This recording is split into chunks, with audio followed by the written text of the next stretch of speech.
आज मला 4 टक्सचं ब्लाऊज शिवायचं आहे. हे बघा सवासा करून दाखवते. ब्लाऊजचं माप काढताना मी उलटे माप घेते. कधी पण माप घ्यायचं अगोदर. उलटं माप केलं तर वाढवायची गरज लागत नाही. जेवढं आहे तेवढं घ्यावं लागतं.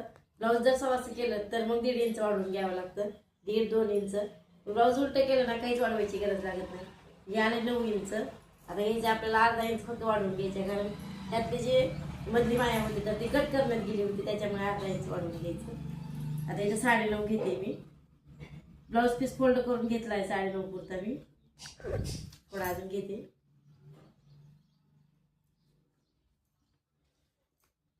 हे बघा बरोबर 9.5 घेतले आता मी. आणि उंची, आता उंची पण उलटी करूनच बघायची. ब्लाऊज उलटा करून बॅक साईडनं उंची घ्यायची. 12.5 उंची आली. आता इथं 13 इंच घ्यायचं. अर्धा इंच वाढवून घ्यायचं पाठीच्या भागाला, कारण पाठीची पट्टी लावायला लागते ब्लाऊज आपल्याला, त्याच्यामुळे अर्धा इंच वाढवून घेतलं इथं मी. साधं सिंपल एकदम सोपं न करणारे असं हे ब्लाऊज करणार, एवढं सोपी आहे माझी पद्धत आहे ब्लाऊजची.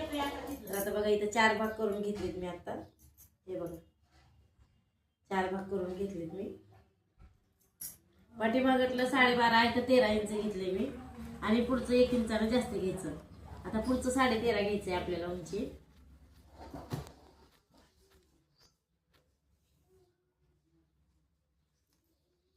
पुढचं 13.5 इंच घेतले.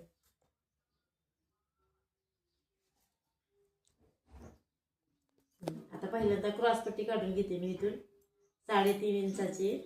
3.5 आणि 2.5 इंच ही झाली आपली क्रॉसपट्टी. ही डायरेक्ट माप टाकते मी. आता जास्त वाढवावाढी करत बसत नाही. वाढवावाढी केली व्हिडिओ करणार नाही. 3 इंचाच्या व्हिडिओमध्ये असं काय सांगणार आहे. आणि इथं आता गळा घेते. गळा 2.25 इंचाचा आणि उंची 5 इंच. त्यामुळे गळा जास्त मोठा नाही, छोटाच आहे, त्याच्यामुळे इथं 5 इंच. आणि आता शोल्डर 3 इंच. 2.5 इंचाचा गळा घेतला ना तर 2.5 इंचाच्या गळ्याने शोल्डर उतरतं, त्याच्यामुळे 2.5 इंचाचा गळा कधी घ्यायचा नाही. 2.25 इंचाचाच घेत. शिकवताना सांगतात 2.5 इंच घ्या म्हणून, पण 2.5 इंच नाही घ्यायचं. 2.5 इंच घेतलं तर मग ते ब्लाऊज इथं नाही व्यवस्थित बसत, उतरतं खाली ब्लाऊज. आता मोंडा घेतला 5.5 इंच. गळा 5 इंच, मोंडा 5.5 इंच.